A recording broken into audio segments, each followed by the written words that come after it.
तो फ्रेंड्स, बिना किसी देरी के शुरू करते हैं आज के अपनी इस बेहतरीन वीडियो को। फ्रेंड्स, यहाँ पर इससे कह रही है कि मैं हमेशा तुम्हारी सलामती की दुआ करती हूँ। तो इसे इंग्लिश में हम बोलेंगे I always ask for your safety in my prayers. I always ask for your safety in my prayers, यानी मैं जब भी दुआ करती हूँ उसमें तुम्हारी सलामती मांगती हूँ, यानी मैं हमेशा तुम्हारी सलामती की दुआ करती हूँ। तुम्हें खुश देखकर मुझे खुशी मिलती है। हमें जब भी इस तरीके से इंग्लिश में बोलना हो तो हम बोलेंगे seeing you happy always brings joy to me. Seeing you happy always brings joy to me, यानी तुम्हें देखकर हमेशा मुझे खुशी मिलती है। Seeing you happy always brings joy to me. अगर इस तरीके से बोलना हो कि तुम्हें उदास देखकर मैं भी उदास हो जाती हूँ, तो इंग्लिश में कहेंगे your sadness makes me sad as well.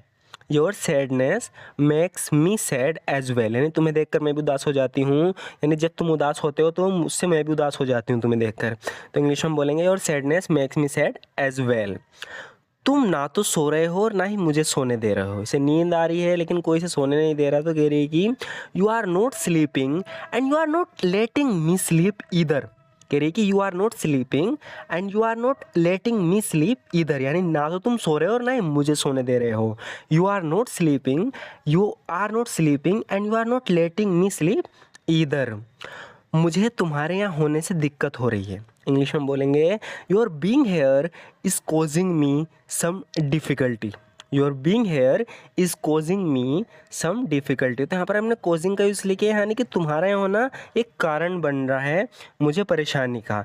यानी तुम यहाँ हो, तुम शोर कर रहे हो, इससे क्या हो रहा है कि मुझे परेशानी होनी, यानी तुम्हारा यहाँ होना एक कारण बन रहा है कि मैं परेशान हो रही हूँ। तो इंग्लिश में बोलेंगे your being here is causing me some difficulty. मैं पूरी रात काम किया, बता रही है कि मैं थकी हुई हूँ क्योंकि मैंने पूरी रात काम किया। I worked through the entire night. I worked through the entire night, यानी मैंने पूरी रात काम किया। मुझे अपनी नींद पूरी करनी है, यानी जो नींद इसकी रह गई वो उसे पूरी करनी है। तो इस इंग्लिश में हम एक फ्रेजल वर्ब का यूज़ करके बनाएंगे कैचअप। कैचअप यहाँ पे कहने का मतलब है कि जो नींद छूट गई उसे कैचअप करना है, यानी कि अपनी नींद पूरी करनी है। तो इंग्लिश में बोलेंगे I have to catch up on my sleep.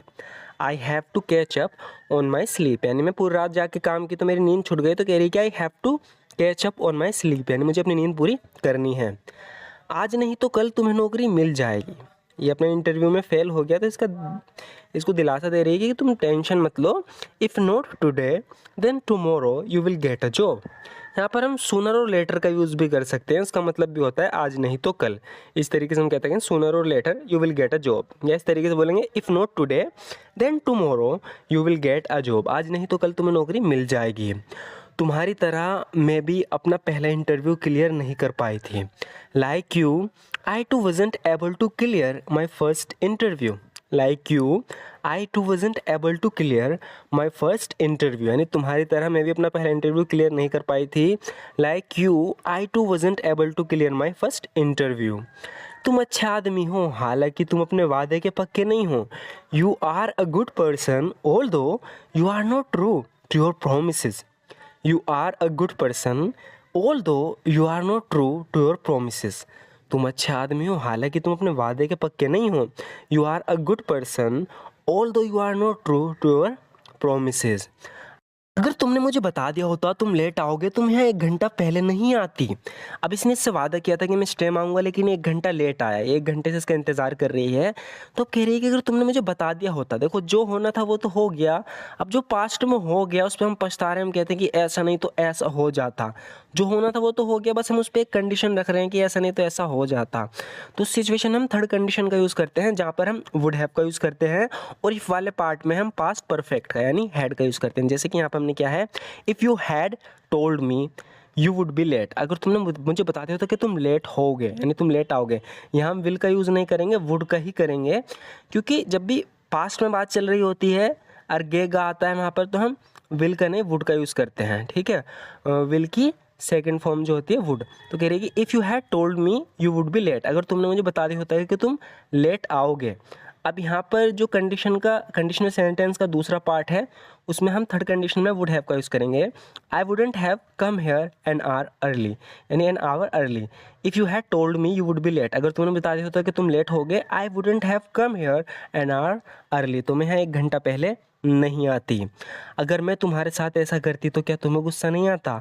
If I did that with you wouldn't it make you angry, if I did that with you wouldn't it make you angry, यानी कि अगर मैं तुम्हारे साथ ऐसा करती तो क्या तुम्हें गुस्सा नहीं आता?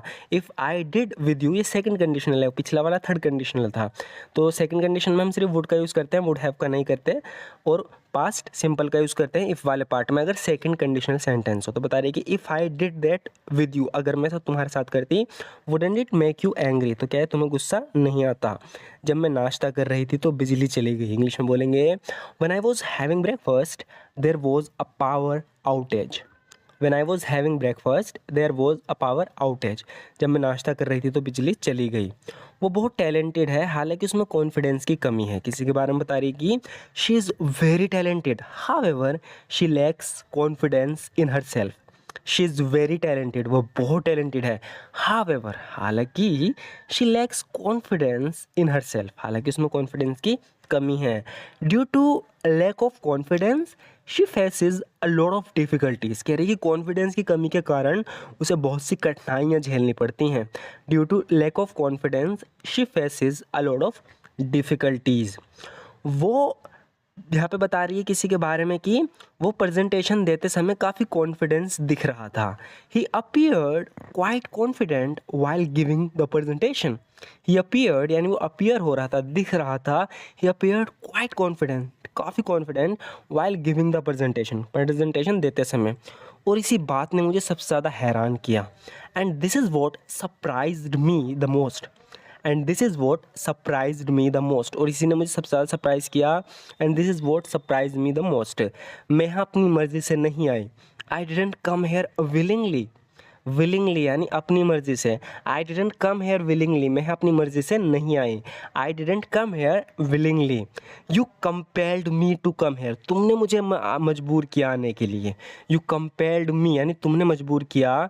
यू कंपेल्ड मी मुझे, यू कंपेल्ड मी तुमने मुझे मजबूर किया टू कम हेयर यहाँ आने के लिए। इसलिए कह रही है कि आई डिडंट कम हेयर विलिंगली, मैं अपनी मर्ज़ी से नहीं आई। यू कम आगे बोल रहा है कि हालांकि मुझे कॉफ़ी पसंद है लेकिन सुबह में सिर्फ चाय पीता हूँ। इंग्लिश में बोलेंगे ऑल दो आई लाइक कॉफ़ी, ऑल दो आई लाइक कॉफ़ी, हालांकि मुझे कॉफ़ी पसंद है। I only drink tea in the morning, लेकिन सुबह में सिर्फ चाय पीता हूँ। I only drink tea in the morning all दो आई लाइक कॉफ़ी, हालांकि मुझे कॉफ़ी पसंद है। मुझे इन दोनों में से कुछ भी पसंद नहीं है।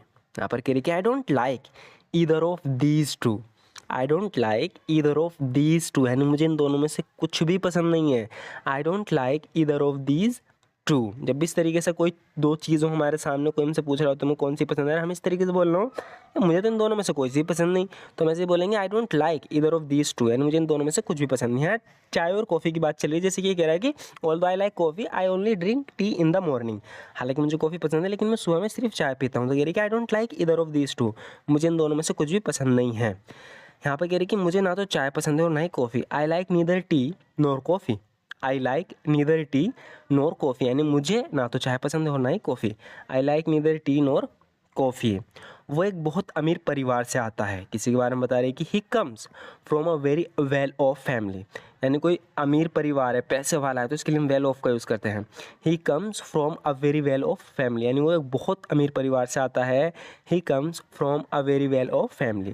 सो फ्रेंड्स, आज की वीडियो में बस इतना ही। अगर आपको ये वीडियो अच्छी लगी और आप इस तरह की और भी वीडियोज़ देखना चाहते हो तो हमारे चैनल को जरूर सब्सक्राइब कर लेना, क्योंकि इस तरह की वीडियोज़ यहाँ आपको रेगुलर देखने को मिलती रहेंगी। सो फ्रेंड्स, वीडियो अच्छी लगी तो लाइक ज़रूर कर देना।